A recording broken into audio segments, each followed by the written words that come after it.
আসসালামু আলাইকুম, সবাইকে স্বাগত জানাচ্ছি আমাদের এই পর্বে আমরা জানবো conversation on everyday spoken English. আমাদের আজকের টাইটেল হচ্ছে ডু ইউ স্পিক। আমরা জানি ডু ইউ স্পিক মানে তুমি কি বলো। সো ডু ইউ স্পিকের পরে আমরা অনেক কিছুই বসাতে পারি। সেক্ষেত্রে আমরা হয়তো বলছি ডু ইউ স্পিক, তুমি কি ইংরেজি বলো, মানে ডু ইউ স্পিক ইংলিশ। অথবা তুমি কি অ্যারাবিক বলো, ডু ইউ স্পিক অ্যারাবিক। তুমি কি বাংলা বলো, দেন আমরা বলবো do you speak Bengali, right? So do you speak, do you speak মানে হচ্ছে তুমি কি বলো। আমরা যে স্পিক বলি, স্পিক স্পিক মানে হচ্ছে কথা বলা, রাইট? কথা বলা, কথা বলা, এটা হচ্ছে একটা ভার্ব। এই স্পিক দিয়ে আমরা অনেক ধরনের বাক্য তৈরি করতে পারি। এখানে আমরা যেটা বলছি যে তুমি কি বলো, তুমি কি বলো, তাহলে ইউ স্পিক মানে হচ্ছে তুমি বলো। আমরা যদি বলি ইউ স্পিক মানে হচ্ছে তুমি বলো, সেই ক্ষেত্রে আমরা যদি প্রশ্ন করতে চাই তাহলে সেই ক্ষেত্রে বলবো ডু ইউ স্পিক, তুমি কি বলো, ডু ইউ স্পিক, তুমি কি বলো। এখন তুমি কি বলো, তুমি কি বলো, তুমি কি ইংরেজি বলো, সেটা যদি আমরা বলতে চাই তাহলে আমরা বলবো ডু ইউ স্পিক ইংলিশ, তুমি কি ইংরেজি বলো, ডু ইউ স্পিক ইংলিশ। আমরা একটু খেয়াল করব, আমরা যে এখানে ইংলিশ শব্দটা ব্যবহার করলাম, এটি হচ্ছে যে আমাদের অবজেক্ট। আমরা চাইলে এই ইংলিশ শব্দের পরিবর্তে Bengali, Hindi, Arabic or any other language name can be used there. So, do you speak, তুমি কি বলো, or anything. ঠিক আছে, তাহলে ডু ইউ স্পিক ইংলিশ, তুমি কি ইংরেজি বলো। তুমি যদি বলতে চাও যে তুমি কি বাংলা বলো, তাহলে বলবে ডু ইউ স্পিক বেঙ্গলি। তুমি কি আরবি বলো, তাহলে do you speak Arabic, right? So speak মানে কথা বলা, ইউ স্পিক মানে তুমি কথা বলো, অ্যান্ড ডু ইউ স্পিক তুমি কি বলো, তুমি কি কথা বলো। ডু ইউ স্পিক ইংলিশ, তুমি কি ইংরেজি কথা বলো বা তুমি কি ইংরেজি বলো, right? So do you speak Hindi, তুমি কি হিন্দি বলো। এভাবে কিন্তু আমরা আমাদের ডিফারেন্ট ল্যাঙ্গুয়েজের নাম এখানে মেনশন করে আমরা জানতে চাইতে পারি যে তুমি কি অমুক ভাষা জানো কিনা, রাইট? সো বলো এর জন্য, বাট আমরা যদি বলো না বলে এখানে পারি বলি, তাহলে আমরা ক্যান ব্যবহার করব, রাইট? ডু এর পরিবর্তে আমরা ক্যান ব্যবহার করব। তাহলে আমাদের যে সেন্টেন্স এখানে আমাদের আছে প্রশ্নবোধক বাক্য, তুমি কি ইংরেজি বলো, এর পরিবর্তে আমরা যদি এখানে তুমি কি ইংরেজি বলতে পারো, আমরা বা তুমি কি ইংরেজি পারো এরকম যদি বলতে চাই, আমরা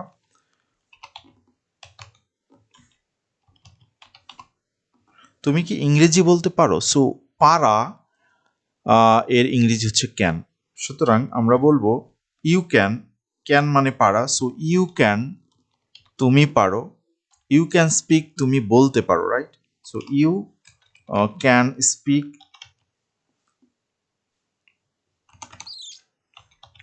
তুমি বলতে পারো। আর যখন আমরা বলতে চাই তুমি ইংরেজি বলতে পারো, তাহলে আমরা বলবো ইউ ক্যান স্পিক ইংলিশ, তুমি কি ইংরেজি বলতে পারো।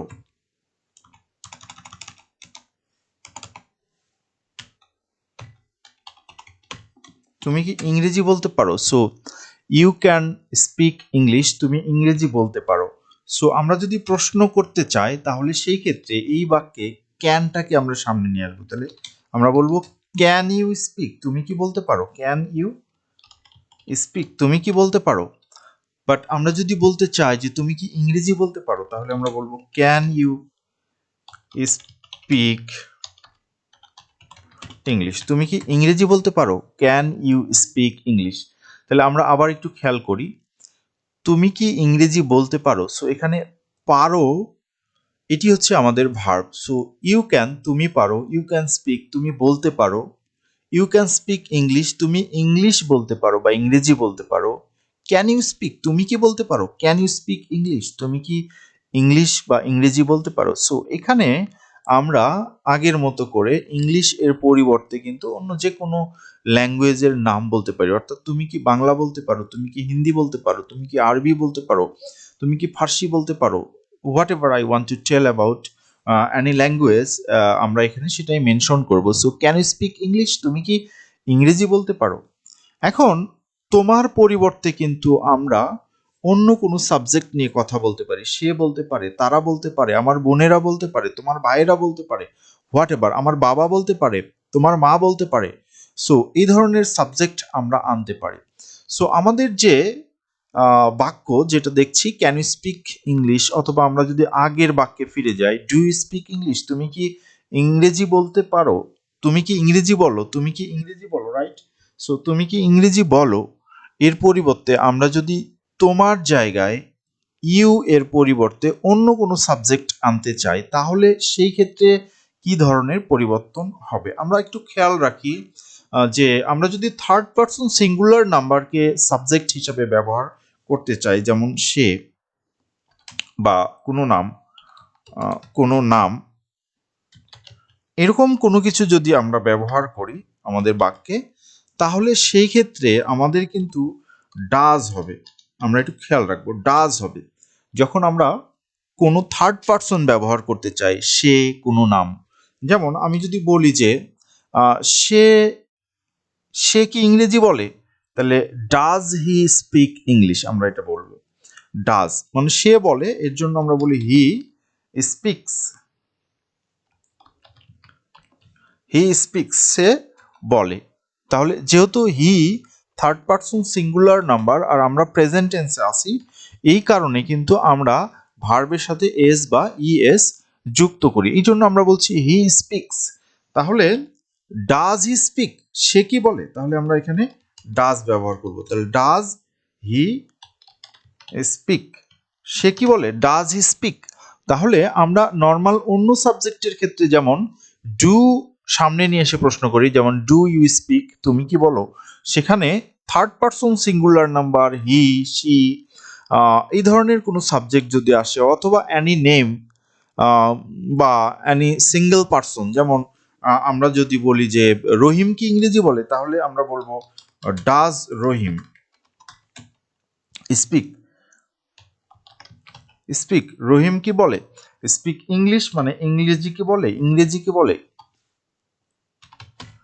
সো আমরা যদি বলি রহিম কি ইংরেজি বলে, তাহলে আমরা বলবো does Rahim speak English, does Rahim speak English. এখন রহিম না বলে আমরা এই জায়গায় এই যে সাবজেক্টটা ব্যবহার করেছি, রহিমের পরিবর্তে আমরা অন্য যে কোনো সাবজেক্ট নিয়ে কিন্তু আমাদের বাক্য রচনা করতে পারি। যেমন আমি বলতে পারি যে আমার বাবা কি বলে, সো ডাজ মাই ফাদার, সেটা সিঙ্গুলার পার্সন হতে হবে, সিঙ্গুলার নাম্বার হতে হবে। সো ডাজ মাই ফাদার, ঠিক আছে, ডাজ ইয়োর মাদার, অথবা আমরা ডাজ হার সিস্টার, এরকম সিঙ্গুলার নাম্বার যদি হয়, তাহলে সেই ক্ষেত্রে কিন্তু আমরা অবশ্যই ডাজ ব্যবহার করব। So does Rahim speak English, Rahim কি ইংরেজি বলে, does my father speak English, আমার বাবা কি ইংরেজি বলে, does your mother speak English, তোমার মা কি ইংরেজি বলে, does her sister speak English, তার বোন কি ইংরেজি বলে। বাট যদি আমাদের সে বা কোনো নাম বা কোনো ব্যক্তি, আমরা বলছি কোনো ব্যক্তি,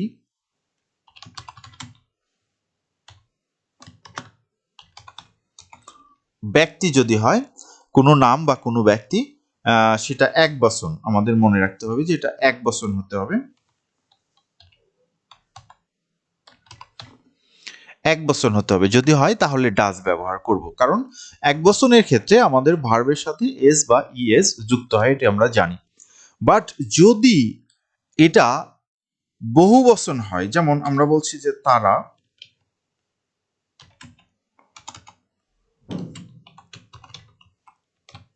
তোমরা, তুমি, অথবা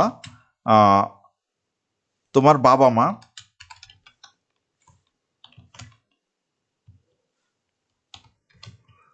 অথবা তোমার বোনেরা অথবা তার ভাইয়েরা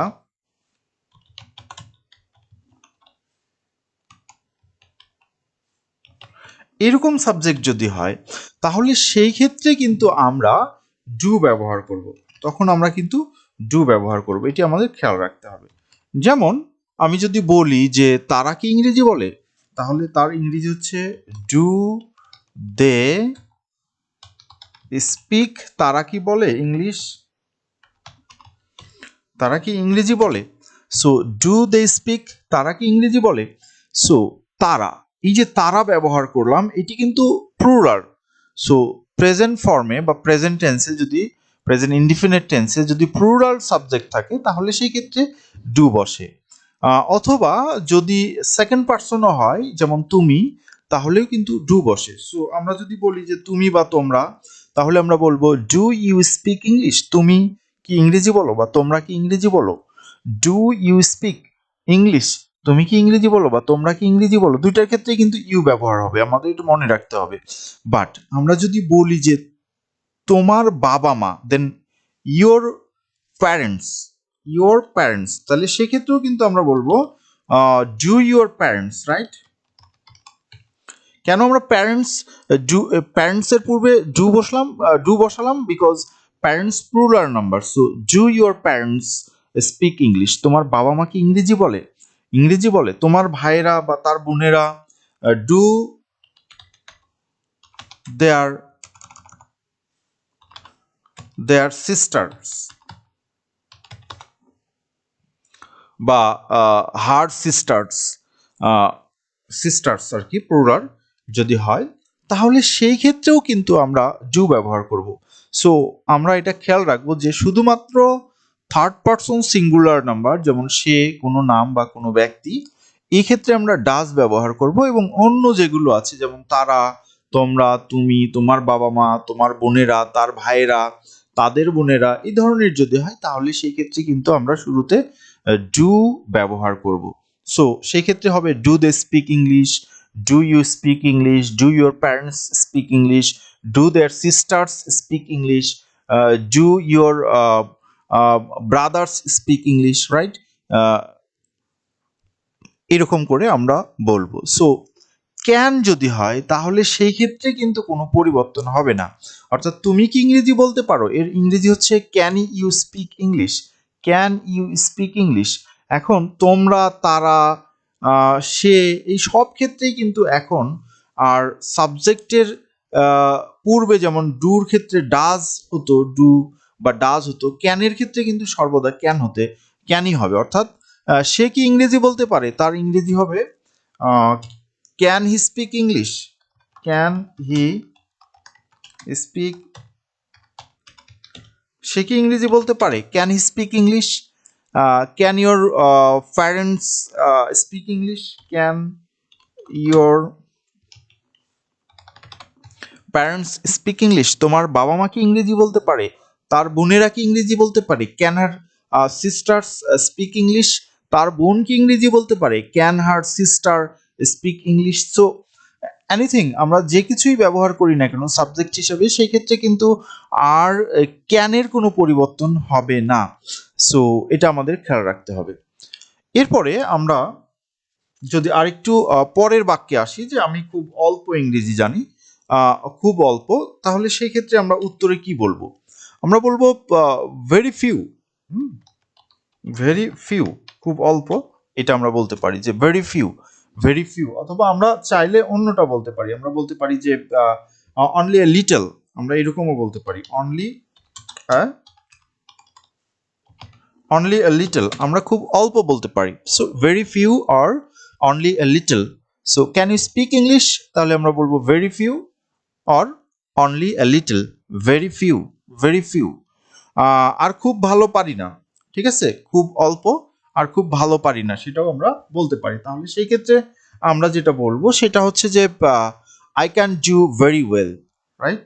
আমরা বলবো I can't do very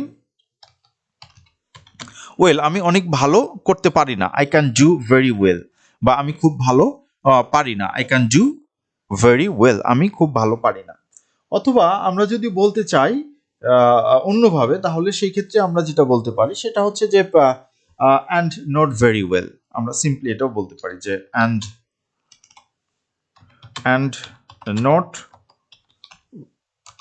very well, এবং খুব ভালো না আর খুব ভালো পারি না, and not very well. So আমরা বিভিন্নভাবে আমাদের উত্তরগুলো করতে পারি, এটা আমাদের খেয়াল রাখতে হবে। এগুলো কমিউনিকেশনের জন্য খুবই গুরুত্বপূর্ণ, যে আমি কিভাবে আমার প্রশ্নের রিপ্লাইটা দিব। সো আমরা যেভাবে রিপ্লাই দিতে চাই আমরা সেইভাবে আমাদের সেন্টেন্সগুলোকে মেক করব। তুমি কি অনেক শব্দ জানো?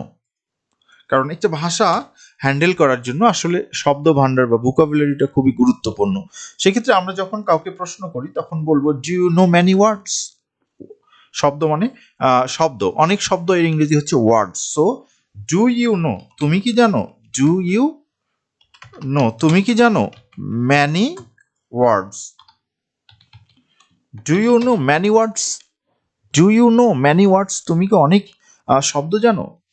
সেক্ষেত্রে আমরা হয়তো বলি যে না, কেবল গুরুত্বপূর্ণ শব্দ জানি, তাহলে সেক্ষেত্রে আমরা বলবো নো, নো। অথবা আমরা নোর সাথে এটাও বলতে পারি, আই ডোন্ট, ঠিক আছে, আই ডোন্ট, আমরা এটাও চাইলে বলতে পারি। সো আমরা এটাও বলতে পারি সিম্পলি না, নো, অথবা no I don't, no I don't, এটা আমরা বলতে পারি। এরপরে আমরা যেটা বলছি যে কেবল গুরুত্বপূর্ণ শব্দগুলো জানি। সো এক্ষেত্রে সাবজেক্ট কিন্তু আই। সো আমরা বলতে পারি যে অনলি দ্য ইম্পর্ট্যান্ট ওয়ার্ডস, আমরা এরকম করে বলতে পারি, অনলি দ্য ইম্পর্ট্যান্ট ওয়ার্ডস, কেবল গুরুত্বপূর্ণ শব্দ, ঠিক আছে। Know only the important words, or no I don't only the important words I know. এখানে কিন্তু আমরা চাইলে আই নো এটাও বলতে পারি, আই নো এটাও আমরা চাইলে বলতে পারি যে আমি কেবল গুরুত্বপূর্ণ, know only important words I know, right, আমরা এরকম বলতে পারি। সো অথবা আমরা বলতে পারি যে no, no I know only important words, I know only important words. So আমাদের উত্তরগুলো বা রিপ্লাইগুলো আমরা ডিফারেন্ট অ্যাঙ্গেল থেকে ডিফারেন্টভাবে কিন্তু দিতে পারি, এটা আমাদের খেয়াল রাখতে হবে। সো আমরা আরও দু একটি বিষয় এখানে আলোচনা করতে চাই, সেটি হচ্ছে যে আমরা অনেক সময় এই যে ক্যান বা বলতে পারা বা বলা, যেটা আমরা আগে ট্রান্সলেট করেছি যে তুমি কি ইংরেজি বলতে পারো, তো সেই ক্ষেত্রে আমরা বলেছি যে can you speak, do you speak, তুমি বলতে পারো can you speak English, but তুমি কি বলো এর জন্য আমরা বলেছি ডু ইউ স্পিক ইংলিশ, তুমি কি ইংরেজি বলো, ডু ইউ স্পিক ইংলিশ।